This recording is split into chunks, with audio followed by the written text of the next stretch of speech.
pasta is one of the world's most popular meals. You can eat it in Italy, or you can eat it in America. Let's see if my mates think this Alfa Romeo is closer to Olive Garden than it is to Rome. I'm Jacob. I'm Yuri. And we're going for a drive. The all-new 2024 Alfa Romeo Tonale Veloce without launch control. Side distance warning unavailable. Go!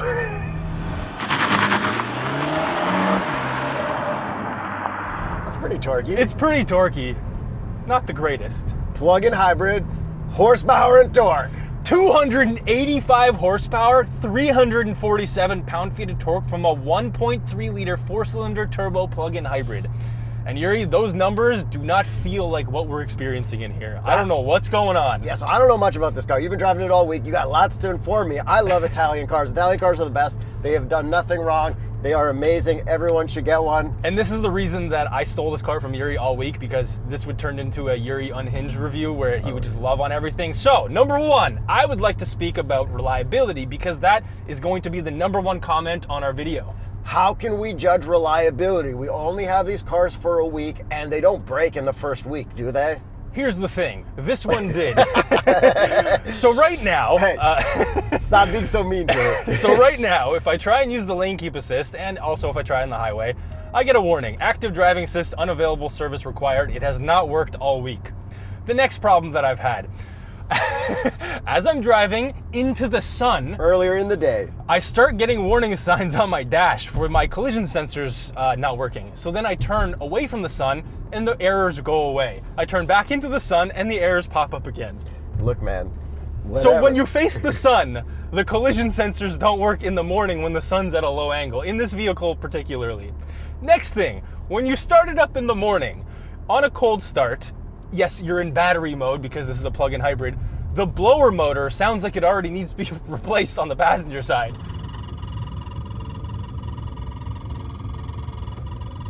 Like it's squeaking and squealing. And I know you know this because I sent you that clip.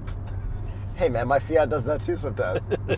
Yes, your Fiat that has gone through a transmission, a clutch, and an engine. That is because we're doing bad things to a Fiat. No, it wasn't, not yet. The transmission. That last guy did it. Okay, so those are all of the actual problems that I've had.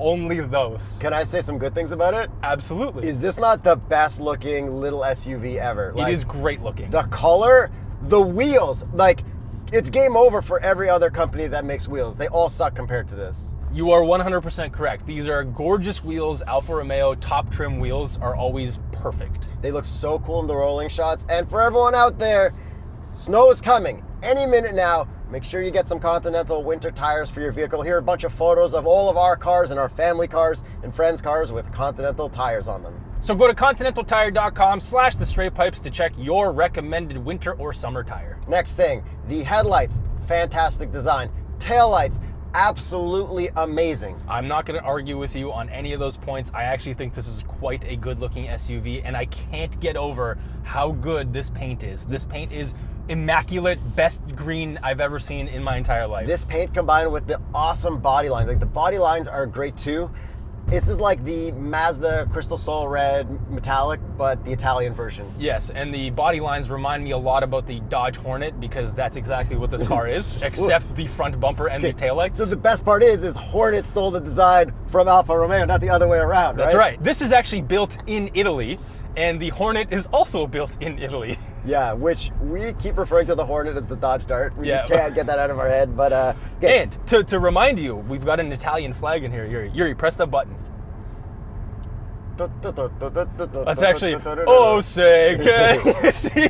You see this sticker right here, this Mopar? Mopar, yeah. Mopar, no car. Mopar, no car. Mopar, no car, baby. Okay, continuing with the looks, do we have exhaust tips? Yes, we do. What does it sound like? From the outside.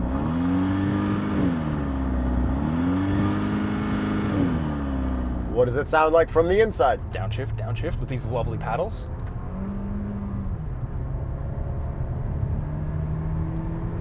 I I hear like a hum. Yeah, so this is E all-wheel drive, and the only reason we have all-wheel drive is because we have a motor in the back, so what you're hearing is the motor in the back. Otherwise, it's actually pretty quiet in here. It doesn't really sound great at all. But that's fine. Like, this isn't for people who want a sporty, cool-sounding car. That's right, it's a plug-in hybrid. And we do have some drive modes because this is an Alfa Romeo. We've got DNA. Wouldn't it be DNA? Sure. So D is your performance mode, N is your natural or regular mode, and A is your fully electric mode. And then you can also fully turn off the traction, and then you can also change the suspension, but only when you're in D or full suspension mode. And the suspension's a little bit firm, but it's not that bad, and then you can also dial that back. Well, Alpha's kind of got to be a little sporty, That's right. So like it does handle, which I will through Cliche Corner. Okay, and I guess we're going to save all the electric launches and stuff for Yuri. Absolutely. I like doing that stuff. And because this is an Alfa Romeo, we've got the engine start-stop button on the steering wheel, which is pretty cool. But it's not red, which means this is not the craziest version of all time. Yes, and then if you looked at a Dodge Dart or whatever that car is called, the Hornet, they switched the drive mode with the start-stop. Hey. Otherwise, it's the same. Hey, you gotta do what you gotta do. Yeah, okay, so we're gonna send this into Cliche Corner in traction off, full suspension, full stiff, and these paddles, which you also get on the Hornet, are optional paddles. Yes, on this, are actually quite great to use, although we've got a 6-speed in here, and it's not great. It's slow to shift and all that stuff, but handling-wise, it's pretty decent. I don't know what's going on. Kind of feels a little disconnected. There's not that much body roll for what I'm expecting here, but it's like understeering, it's oversteering, like it gets you through, but it's not pretty. No. But nobody who buys this car is going to want to do pretty handling. Maybe. I don't think so. I think this is like, I don't want to get a BMW. Yes. I'd rather get this. Because the X1 would compete with this, and because the E-motor is in the back, you do still get some boost to the front, but it is primarily front-wheel drive. And when I drove this with 0 charge in it, I think I got like 180 horsepower out of this, and it felt like that, and I wanted to just turn the car off. Very mad until this got a good amount of battery charge. Well, let's get you in here with half battery right now. Full electric mode. Can I do launch control in You're electric? Boosting the rear right now. Full EV. Not pushing the kick down pedal. So you got 100%. Dude, that gauge on the right was pretty laggy. It was. What frame rate is that? Yeah, I haven't got the lag yet.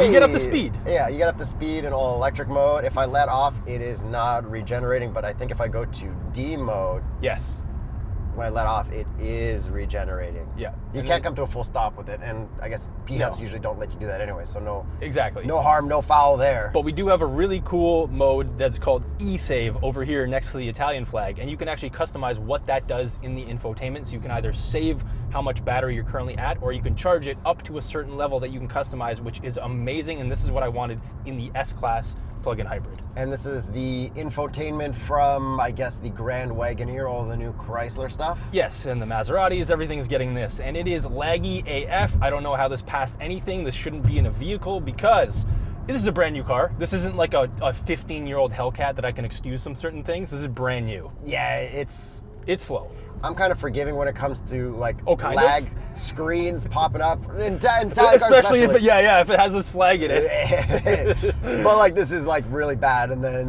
the Apple CarPlay. Yeah, so it turns out Apple CarPlay likes to stop working on me about every second day. So there's that.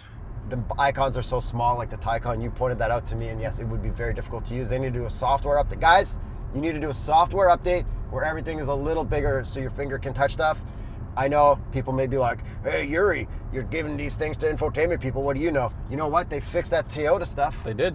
So I'm always right. You're always right, Tershin. That's what they like to call me. Except when it comes to loving Alfa Romeos and Italian cars and Fiats that are broken always. I still love them. Anyways. But the infotainment is pretty all right. Like you do have your 360 camera that you can put up there. 360 camera's nice. I love that. But it is laggy. The actual frame rate is laggy when you're driving around in reverse. There's too much lag in here. Yes. Compared to the Grand Wagoneer, which I did not feel had that kind of lag. But behind this infotainment, this what is this silver textured plastic looks really nice during the day, and at night it also looks even cooler because it's got green like the paint. All right, let's see if I can pop some check engine lights. Launch control. Is my traction all the way off? No, you have to pull this all the way for like a couple seconds, like a Ferrari, you know, Yuri. I actually don't. Manual motor drive. Whatever you want. That was better. Yeah, I got the warning. And it is auto upshifting because you left it in drive. Yeah, it's nice. That's good power.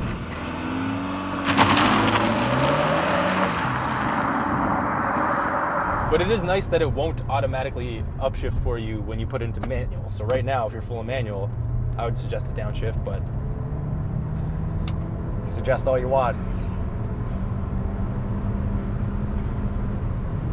Hey, Yeah. it's good. A good amount of control over everything. Getting a decent amount of wind noise over here, but yeah. Bro, this is like an economy SUV. Is it though, the price? Well, It's I mean, not. if it's combined with a Dodge SUV, like the smallest SUV is always like the most economy version. Yes. Even though this is like a luxury brand or whatever. Yeah, and I mean, I want to say just get the Dodge because of the price, but I will get to that later. Before I get to that, the range for this in full plug-in mode is about 48 kilometers, which is actually okay. It's not the greatest, but it takes from 10% when I charge this to get to 100%. It takes about 10 hours. On a wall plug, and it doesn't have DC fast. It just has level 2. Yeah, so that'll take about like 2.5 hours, which is pretty reasonable. All right, let's see if I can Handle fly. through here? Yeah, it's a very wormy. Yes. And by wormy, Yuri means that the front does not feel connected to the back. They're catching up to each other. Yeah. Because the steering is very direct. Like the smallest amount of input gives you output. Yeah. But because of that, and combined with the rear e-motor stuff, it just feels a little weird. Feels nice. Yeah, it's pretty comfy. Like even in D mode with the suspension thing, like it's not Again, the worst. smooth road, but on rougher roads, you can definitely feel it. Yeah, well, we've driven some like, what was that truck we drove here? The Tremor. Tremor. The F-250. Don't compare this to a body on frame. Don't I'm even just don't saying. even do that. Okay, so we got plastics that are kind of cheap down here, and we got plastics that are cheap up here. But we got this like really nice soft material down here. I like that. Yeah. It's a good trick. We got really nice comfy seats. Yeah, they're a little firm, not the most comfortable. I wish they were also a little bit more bolstered. Forward, back, up, down lumbar in their smallest SUV. Which a is lot great. of other companies wouldn't do that. That's right. Or would they? And I actually fit behind myself, which is also very impressive. Trunk room. Not the greatest, but what you'd expect in a class of vehicle of this size. Yeah, it's okay. But we do have grocery bag hangers back there. That is quite nice. Oh, and buttons to close and lock. That's to go to your Italian bakery. That's where you go, right?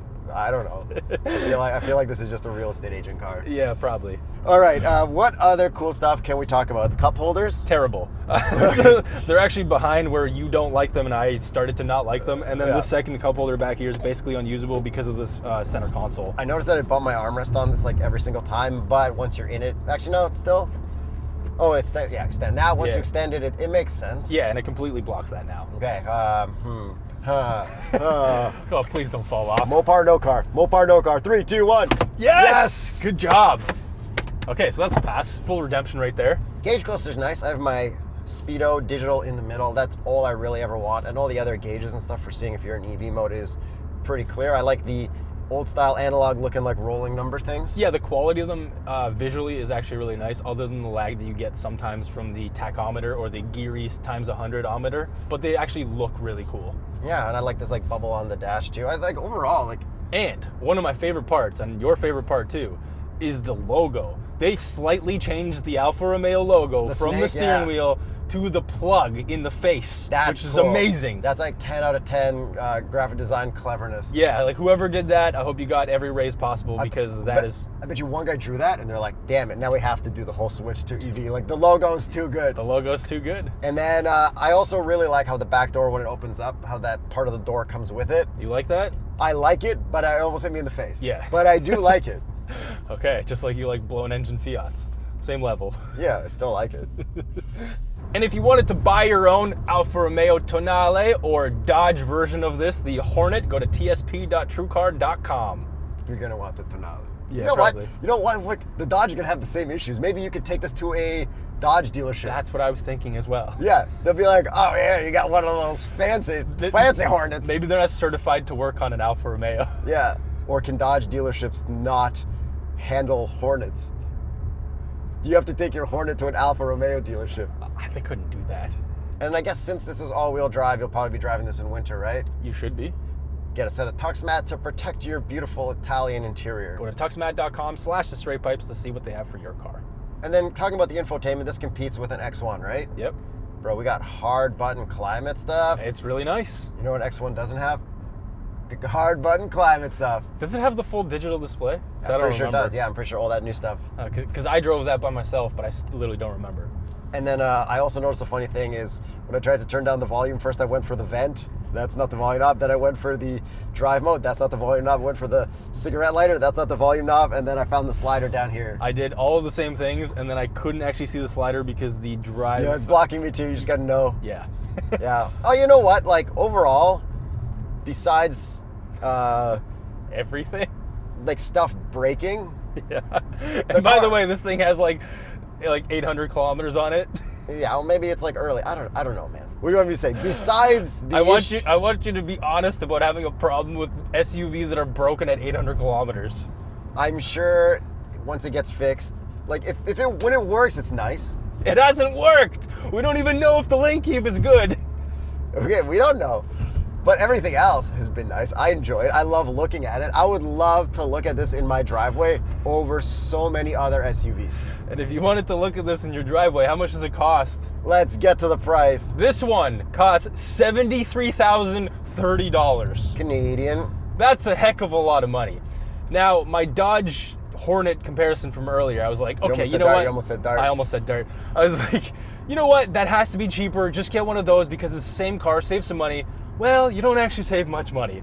It's almost the same price. It's like within $4,000. Well, isn't they're like both made in Italy and got to get sent to like America, and like Yeah, it's gonna cost like a similar amount. So like I can't even say just get the Dodge. Just get this. You have to just get this. Would you get this over an X1?